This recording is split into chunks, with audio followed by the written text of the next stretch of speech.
But here we are at the 7 minute mark, so we're gonna rock and roll.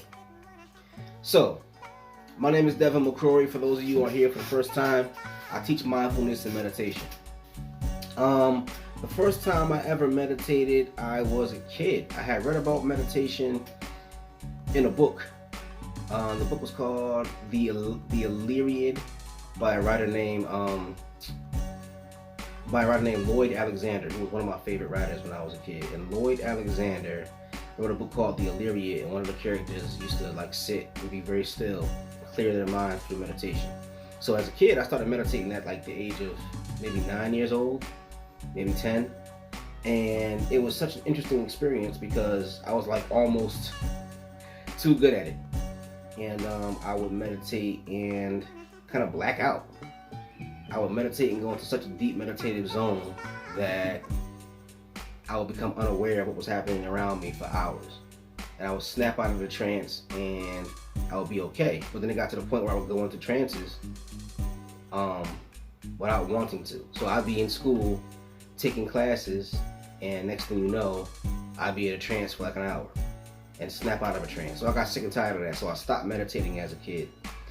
But yeah, around that same time when I first started meditating, I didn't fully understand what it was, didn't understand the power of it. I just understood it as a way of clearing my mind. I didn't see the value of it at all. Just before that, I was living with my mom and my father. Well, I was living with my mom and my father since birth.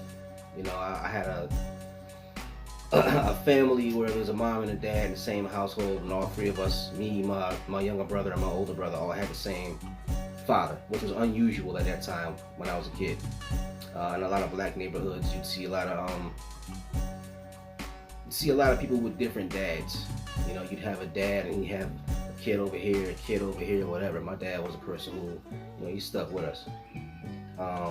But at around the age of 8, not sure why, there was some weird tension in the house. There were arguments popping up. Parents weren't really talking to each other.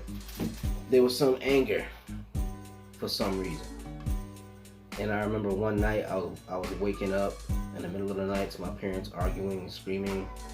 And my father was talking about how some guy was in the house. From what I gathered, and this is very personal, but from what I gathered, my father was one of those old school 1970s, 1980s men. It kind of felt like as a man he had the right to, you know, have multiple sex partners, even though he was married. My mom, of course, didn't like that, so she had to get back, and from what she told me, she had an affair because he had been having so many affairs. So long story short, what happened was my dad's pride was hurt. He was very angry, and my parents started having explosive arguments that were so serious. I remember one time my mom like left the house to kind of escape, and my dad went after her, and they left us in the house alone.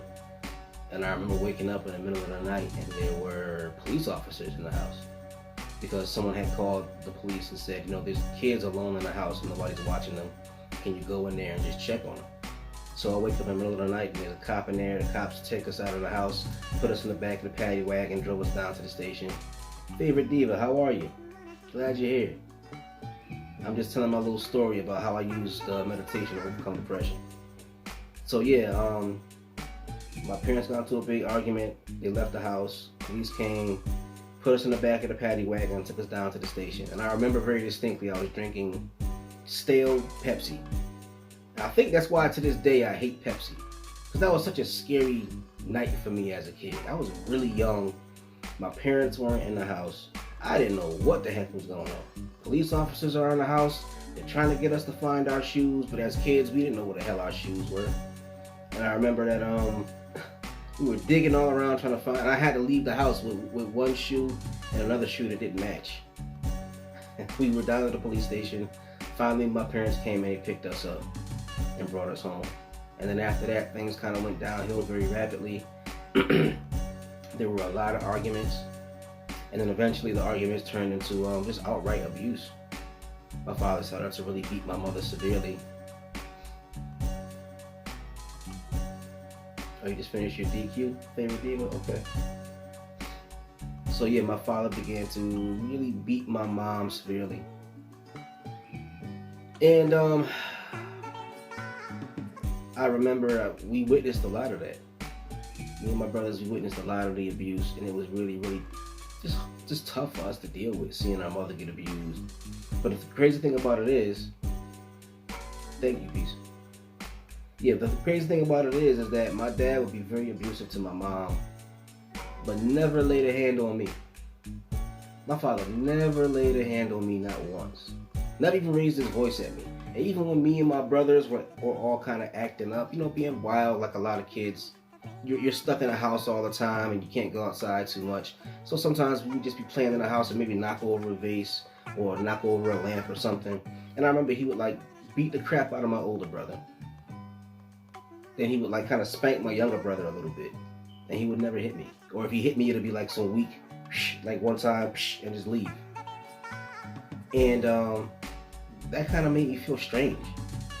It made me feel strange that he would really attack my mother and beat my mother up and wouldn't lay a hand on me at all. And then one day I remember I felt guilty. I felt very guilty because I hadn't done anything to stop him. And I remember thinking about it for a couple of days, and I kept saying to myself, you can't stand back and just let this happen. Keep in mind, I was probably maybe 9 at this time. And oh no, I'm the middle kid. I'm the weird middle child, favorite diva. But anyway, as my father was beating my mom one day, I decided that I wasn't going to sit back and watch him anymore. So he's beating my mother. I'm in the kitchen because at that time I was so depressed. I was putting on a lot of weight because I was constantly eating and snacking, and that was like a comfort thing. So I was in the kitchen getting a snack out the refrigerator. I think I was getting some ice cream, and there's the kitchen door right here, and just beyond the kitchen door, my mother and my father are arguing, and he's hitting her, and I can see him. And then something said, and I had worked out a plan in my mind. I said, if he hits her, I'm going to grab a frying pan or grab a pot, throw it at him, and then I'll stop him. But when it happened, I didn't grab a frying pan or a pot or anything. I just ran over to him and just jumped on his back. And I said, get off of her, stop hitting her, leave her alone. I just grabbed him, leave her alone. And he turned around and he grabbed me, and in my mind I'm thinking he's gonna kill me. Here I was, 9-year-old kid, and I think my dad was 6'1", 6'2", bigger than me, older than me, in a blind rage. I'm thinking he's gonna kill me. I'm thinking I'm pretty much just dead. And then he put me down, he gave me a hug, and he said, okay, I'm sorry. And he walks away. So after that, I began to really feel like I was my mom's protector. And there would be times where he would be hitting her and I'd jump in. There were times where she felt that he was engaging in infidelities and would go looking for him. And she would take me with her because she knew that if I'm there, he's not going to hit her. So it got really, really, really crazy. It got so crazy to the point where I remember one time my mother left and went to my grandmother's house. My grandmother was the matriarch of the family. And I remember my grandmother was really religious. So my dad played the religion card and he was like, please just forgive me. I'm sorry. Let her come back home. I won't ever hit her again. Come pray with me. My grandmother grabbed the Bible and grabbed his head, and she's praying, and they're speaking in tongues, and my mom is standing there, and we as the kids, we're standing back and we're watching this strange scene, and we don't have no understanding of what's happening.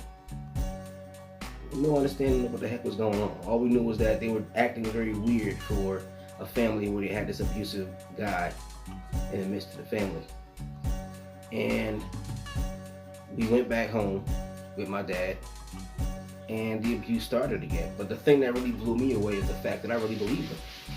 I felt like, okay, he prayed to God, he put his hand on the Bible, he promised he wouldn't do it. That's my dad. I love my dad. I know he won't break his word because God is involved. And he did anyway. Thank you, favorite diva. I appreciate that. So eventually what happened was my dad went to jail. and he was incarcerated for 5 years. Now, according to the family, they all gave me bits and pieces of the story. Apparently, he was involved in some kind of drug thing. I'm not sure exactly what or how. My step brother, because after he left my family, he got remarried. My step brother said that when he met my dad was kind of a big drug dealer or whatever. I don't know what's true. I don't know what's not true. But yeah, it was kind of tough, broke, but it was okay. But yeah. Anyway, my dad got incarcerated. He was locked up for 5 years. That was the first time I lost him. Right? I lost my dad again when he got out of jail and he decided to move in with a different family. So my dad, before he got incarcerated, from what I heard, he was always a ladies' man. Tall guy, slim, big smile. So, women kind of like my dad. And he could be charming when he wanted to be. So he had like 3 or 4 different women. So when he got incarcerated, he kept in contact with one of them, and he ended up being in a relationship with her. He left the family and went to go be in a relationship with her. So that was the second time I lost my dad. And then by the time I was 21, my father passed away. So I lost my dad 3 times. And all the stuff that happened when I was a kid, I didn't know how to deal with it. I didn't know how to reconcile it. So what happened was, I kind of just stayed away from my dad for the most part. I would go see him out of a sense of responsibility. I would go hang out with him out of a sense of duty, out of respect. It was a respect thing. That's my dad. As a kid growing up, I always loved my dad. I was always a daddy's boy no matter what. And even though I felt like a lot of what he did was wrong and how he treated my mom, I felt was wrong. And I felt I was my mother's protector. And I didn't like the fact that he did her wrong, but I always had love for my dad. So I would go see him, and I felt like we started to kind of repair the relationship a little bit. Before he died, and I had this really great memory where I would go over his house sometimes. Before he passed away, he was living with my stepmom and my two stepbrothers, who I got really cool with. And I remember one day we were watching James Bond. It was a James Bond marathon, and we were watching this James Bond marathon, and the movie Octopussy came on. So my dad had a slightly perverted sense of humor, so he kept riffing off of the name of the movie and kept coming up with all these little funny side jokes. And then if James Bond said something funny, my dad would follow it up with something funny. And I remember we were kind of sort of starting to repair the relationship a little bit. Maybe things weren't perfect, but we were kind of coming back together. And right when I felt like we were kind of mending things a little bit, and I wanted him to get to know me as a man, when that happened, he died. He passed away. And I never got a chance to talk to him about any of the things that happened. I never got a chance to question him. I never got a chance to demand an explanation. Because I'm a man now. He passed away when I was 21. At 21, I'm a man. So now you got to answer to me. Even if I would never disrespect my father or my elders, but now I'm a man now, so now we gotta have those conversations. But I never got a chance to have those conversations. And I responded to the loss of my dad, like a lot of people. I bottled in those emotions, and I would drink. I started drinking a lot. Yeah, the mending did begin, yeah. So yeah, I started drinking a lot. And keep in mind, I was a kid I started drinking when I was like 17. Just kind of as a fun thing, as a social thing. I would drink kind of heavy for a 17-year-old. Because back in my hometown, Hartford, Connecticut, it's kind of like the Wild Wild West. We kind of do what we wanted. So, and I had a full beard by the time I was 15. So I would go to the liquor store and buy bottles of vodka or whatever we would drink, beer or whatever, and buy that for all my friends, and we'd get wasted. So when I hit 21, my drinking went into overdrive. And it was a lot of blackout nights, a lot of depression.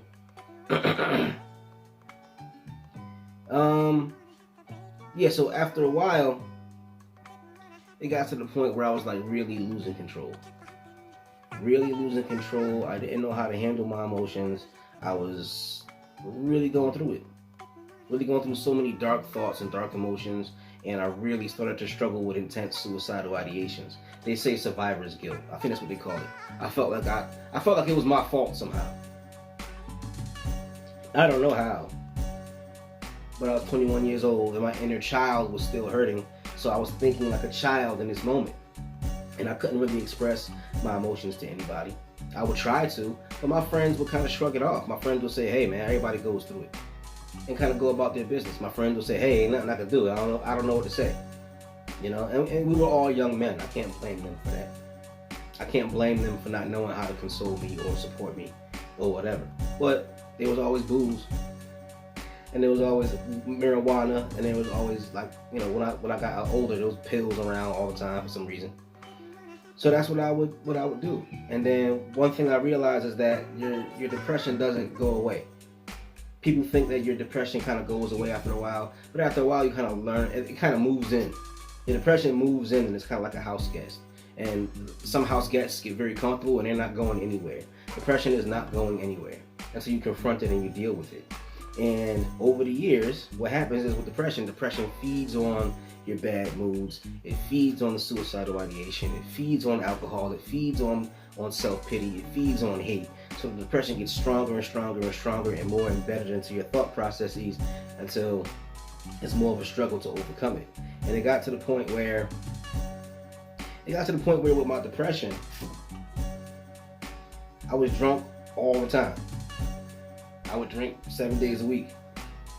I would drink constantly. The only days I wouldn't drink is if I was hungover. And it really, really, really became a major part of my life. And along with the depression came thoughts of suicide. And after my father passed away, I was thinking about suicide. It got to the point where it was so bad, my first thought in the morning would be, am I going to kill myself today or am I going to wait? And then I would plan where I would do it, if I did do it. Should I do it at home? But at the time I was living, it was me, my older brother, and my younger brother living together. And I thought to myself, no, I can't kill myself at home. I don't want my younger brother to find me.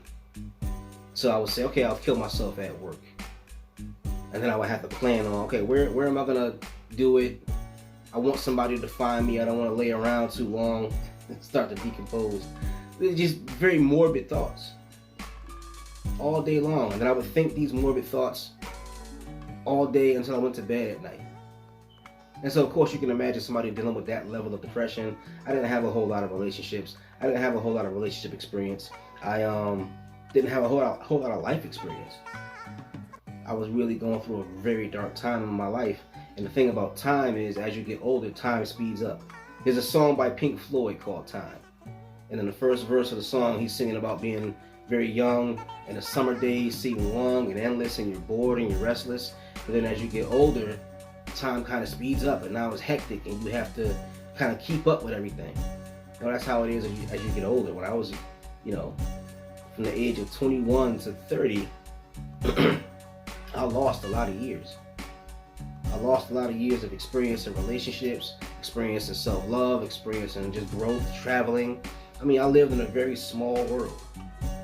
My comfort zone was about this big, and I hardly ever went out of it.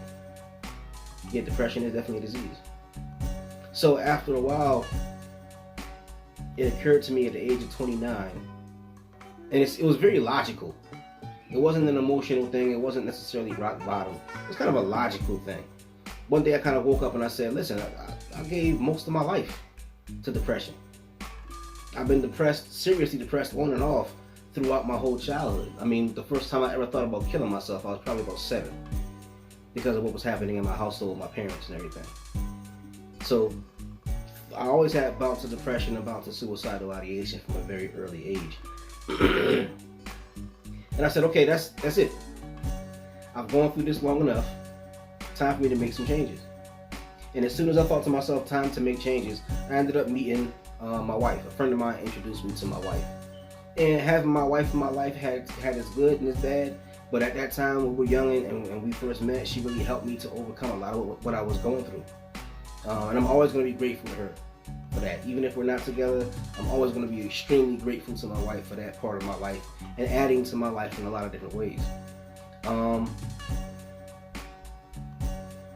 Julie, you have a family member drinking too much and she's too young. One thing I noticed with people who are young, who use drugs and drink, they're going through something. Very few kids I've met get high and drunk at an early age because things are they just want to have fun. Some kids might say, "Oh, I just drink because it's fun. I smoke weed because it's fun." But usually, if they're drinking too much, especially alcohol, something about alcohol and depression. Most people going through depression drink a lot. So yeah, Julie, ask her what she's going through. She's going through something. Yeah, favorite diva, you're right. It's a cry. It's a cry for help. Yeah, it's hard to get people to accept help. But let them know the help is there. Even if that's the best you can do. Exactly, Sharon. So I found out 10 years had gone behind me.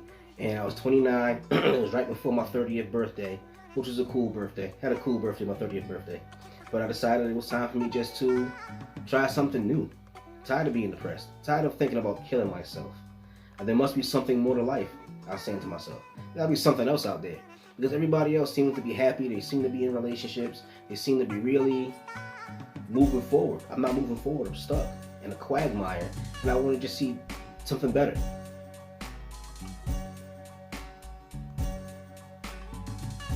Yeah, sorry to hear that, Kristen. Yeah, mental health, it can definitely run in the family.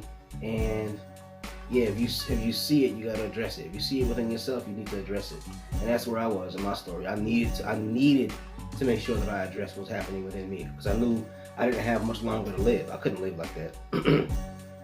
No human being can live with that kind of constant, I couldn't live with the attacks of my own mind. I couldn't live with my mind telling me I wasn't good enough, my mind telling me I should be dead, my mind telling me that I should give up, my mind telling me that, I should commit suicide. I had to overcome that. So at the age of 30, I met my wife, and I was telling her about some of the stuff that I was going through, but I wasn't talking about my personal experiences too much. I had to take a little time to reveal everything that I was going through. But I think she can kind of sense that something wasn't quite right with me. Who knows? But at the age of 30, I started having very severe panic attacks. Don't know why. Out the blue one day, my heart feels like it's jumping out my chest. I can't breathe. I can't sit still. Blood pressure through the roof, dizzy, all of that stuff. Called the ambulance. The ambulance shows up, and they don't know what the heck's going on with me. But they take me to the hospital.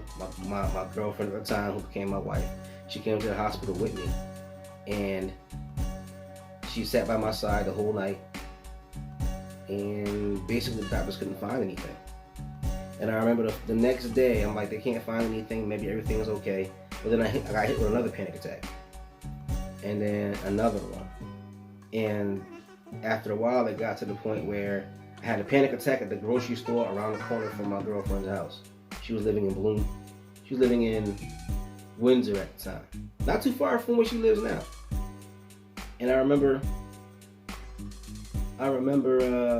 it got to the point where every time I went to that same grocery store, I would keep having panic attacks, because I had a panic attack in the grocery store. So every time I went back, it would trigger me. And I said, I'm not going to let whatever's happening dictate my life. And I spoke to my doctor. My doctor said, we can't find anything physically wrong with you. It must be an anxiety thing. So once he told me that kind of was the door that set me free. He said it's not physical, which was great to hear. It's an anxiety thing. And then one night I was in the ER. The doctor is in the ER. He walks in, looks very preoccupied, busy. He gives me a prescription for some pills. He says, just take these for 10 days, you'll be okay. And he walks out. Doesn't explain what the pills are. Doesn't explain what's going to happen. Doesn't explain possible side effects. I took the pills. I think the pills were called metoprolol. I believe the pills were for blood pressure, but they also have the added effect of being anti-anxiety pills. I took them. I felt weird. I didn't like the way I felt. I felt dizzy. I felt like, I don't know, it didn't calm me down. It wasn't an anti-anxiety pill for me. It was a strange feeling, and ever since then I have a thing with pills. I hate pills. If I don't need a pill, I'm not taking it. But anyhow, it was after that I spoke to my doctor. My doctor said, you have an anxiety thing. It appears it's an anxiety thing. And then I thought to myself, okay, the problem exists in my mind, so I have to use my mind to solve the problem. And luckily for me, such a blessing how everything comes together. As a kid, I had read about meditation. And as a young man, I had this book called The Religions of Man by Houston Smith. And that book had sections about Christianity, about Hinduism, about Buddhism, and the benefits of meditation. And I said, well, I'm going to have to start meditating to see if I can gain some control over what I feel. I can't even remember what exactly it was that made me connect those two. I can't remember what it was that made me say to myself, I can use meditation to overcome this. I don't know what it was, but I think I had read something about how meditation can help you control your emotions or something. I can't even remember. My brain just connected meditation to my situation at the moment. And so I began to meditate every single day. Indian songs. Krishna and Shiva have the best music, hands down. The best music is about Krishna and Shiva. There's plenty of beautiful songs about Lakshmi and all the other gods and goddesses, and but nobody's better than Krishna. Krishna and Shiva got the most funky music. So I'm listening to a song about Krishna, and I'm going to this real deep meditation trance. And I'm lying on the bed in my room. The window's right here. Sunlight's coming in through the window, and I see Krishna floating over me with blue skin, and he's spinning around, so I can't see his face, but I can see his arms and his legs as he's spinning around over me. And I remember he grabbed a beam of light from the sun, a beam of sunlight from the window. He grabbed it and held it like a knife, and then stabbed me in the forehead with it. And then my whole body started shaking. And I'm like, that's intense. I was like, we gotta figure out how we can make this happen every single time. So then I started getting deeper and deeper into meditation. Now keep in mind, I'm not gonna sit here and say that everything was an easy change. First and foremost, you need consistency. If you're gonna use meditation to overcome depression, you're gonna need consistency. It has to be an everyday thing. One thing I don't like is when I teach people meditation and they say to me, oh, I tried meditation once. Didn't work. I hate hearing that. And then I hate when I'm teaching somebody meditation and I give them a homework assignment. And I'm like, go home and try this. And then I'll see them a week later or 2 weeks later. Did you try your homework assignment? Nah, I didn't even do it. Well, come on, let's meditate now. I hate that. It's not going to magically change your life with one session. It's not going to have a powerful impact on you in one session. But you have to be consistent, and it's going to take time, and you have to dedicate yourself to it. Also, another thing is get support. My friends are awesome friends, but the emotional support thing, they might not do well with that. My friends, sometimes when we were younger, we struggled with that. As we've gotten older, I'm very proud of the fact that we can turn to each other more for emotional support. And we can have those conversations about depression. And we can have those conversations about suicidal ideations. And we can have those kinds of conversations about our plans for the future. So get support. You're going to need it. And also, if you need a professional, get a professional. Don't think that because you meditate, you're not going to need a therapist. Because you might need a therapist. You might need somebody who's outside of the meditation field who might be able to. And if your therapist says you need medication, then take the medication. Understand that meditation is one of those things that is there to support you. It's there to slowly but surely change your mind and change how you think and make you more self-aware. But also, it's something to help you cope. But it's something that you may need something along with your meditation practice. Because we don't live in the kind of culture where if you have severe trauma, you can go up in the mountains for 4 years and just meditate and do nothing else. We don't have a culture set up for that, unfortunately.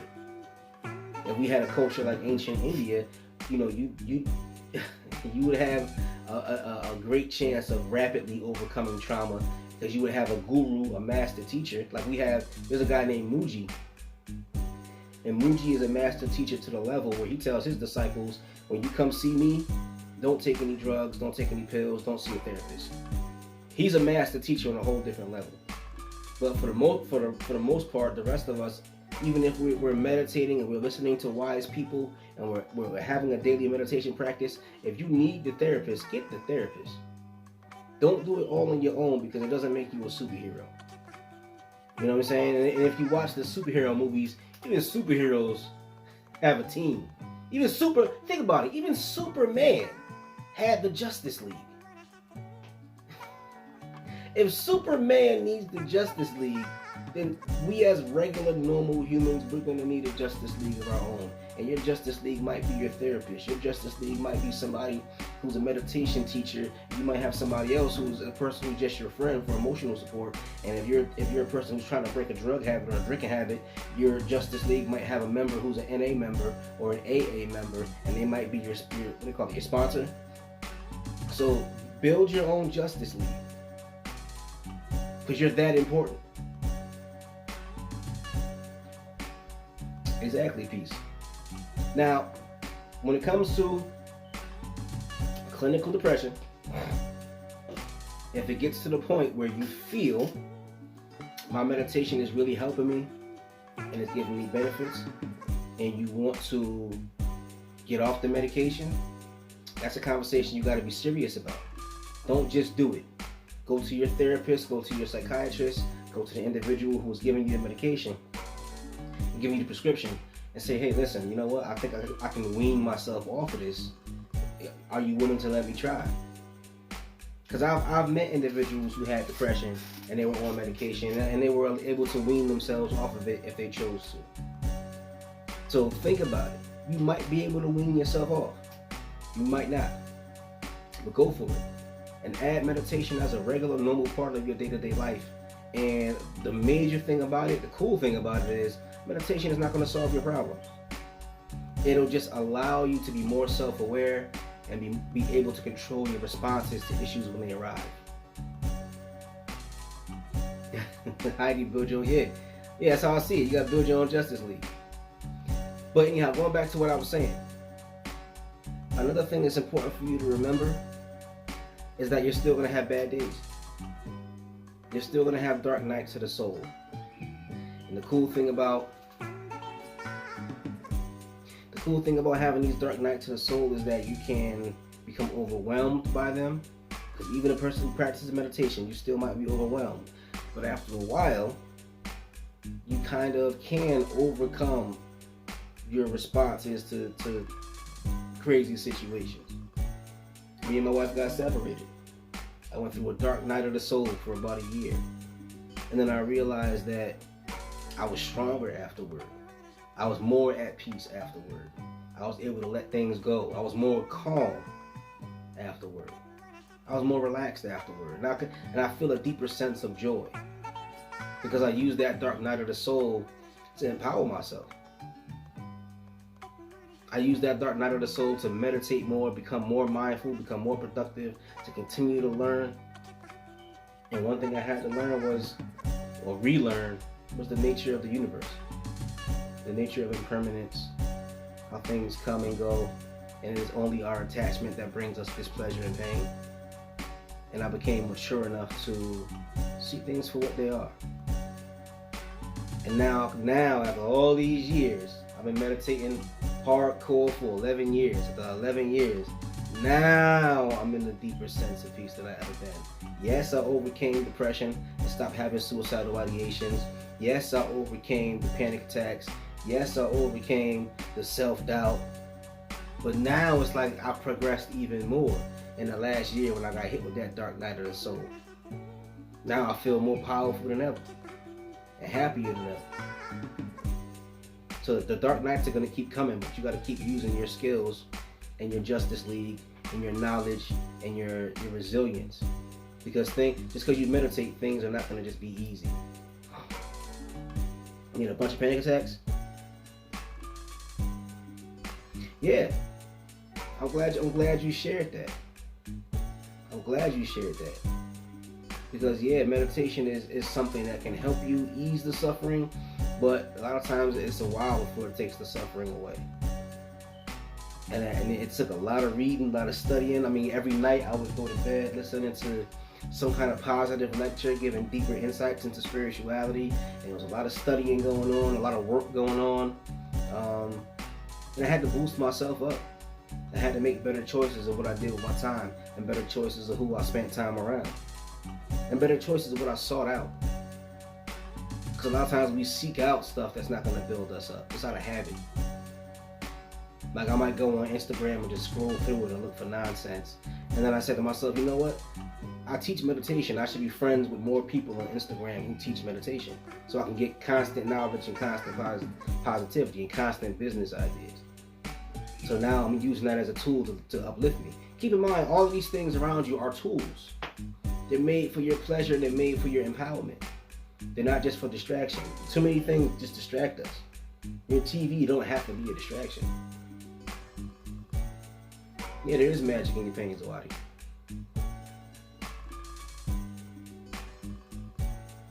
And I'm glad you took that journey, Zawadi. It's a beautiful thing. When you can say there's magic in my pain, yeah, it shows you have a deep understanding now. It almost makes you feel, and this is something that I said that something I said one time. I said that I was kind of grateful for the pain that I went through. Made me stronger, made me smarter, made me. You know what I can say now that I couldn't say before? I'm beautiful. I could never say that before. Every time I said I'm beautiful, I had to like kind of give a counterpoint. I would say I'm beautiful even though I got flaws, or I would say I'm beautiful even though I'm not perfect. And I would say I'm beautiful. I might not be beautiful to you, but I'm beautiful. But now I can just say I'm beautiful. I don't have to make excuses. I don't have to feel funny about saying it or feel guilty about saying it. There's not that little voice inside of me who's saying, wait a second now. Every time I get a compliment, I used to feel uncomfortable. Now I can get a compliment and I feel okay about it. I'm growing. I made it out of the depression, which doesn't mean that I escaped life. And that's what I want you guys to understand. How do you get past why me? You get past why me when you understand something. There ain't no reason. A lot of times in life, why me? It could be why me because the other person is just a jerk. The other person is selfish. The other person is toxic, and toxic people hurt everybody. It could be just a bad stroke of luck. But the thing about it is the question of why me, that's a limiting question. Why me? Why am I in this pain?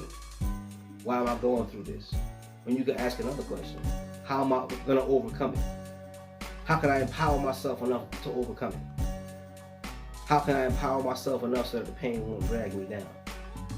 Because you can spend the rest of your life trying to think of some kind of reason to explain somebody else's selfishness or just the negative circumstances of life. You can do that forever. Trust me. I've done it. A lot. Why does it have to be me? Why do I have to go through this? Why can't I be like everybody else? And then I would have to stop and just say to myself, you know what? It don't matter why. What matters the most is the fact that I am a walking, talking personification of cosmic consciousness. I am a God. Now what am I going to do with my divine power? And I want you to think about that. What am I going to do? Live. Ask yourself, what am I going to do with my divine gift? Whatever it may be. And I understand, I might not know your situation, so it might be, I don't want to sound superficial or flippant by asking you that. But I do believe all of us have a divine gift, and all of us are imbued with divine power. We're baby gods. We gotta stop seeing ourselves as victims, and we gotta stop seeing ourselves as, as just tools for the whims of circumstance.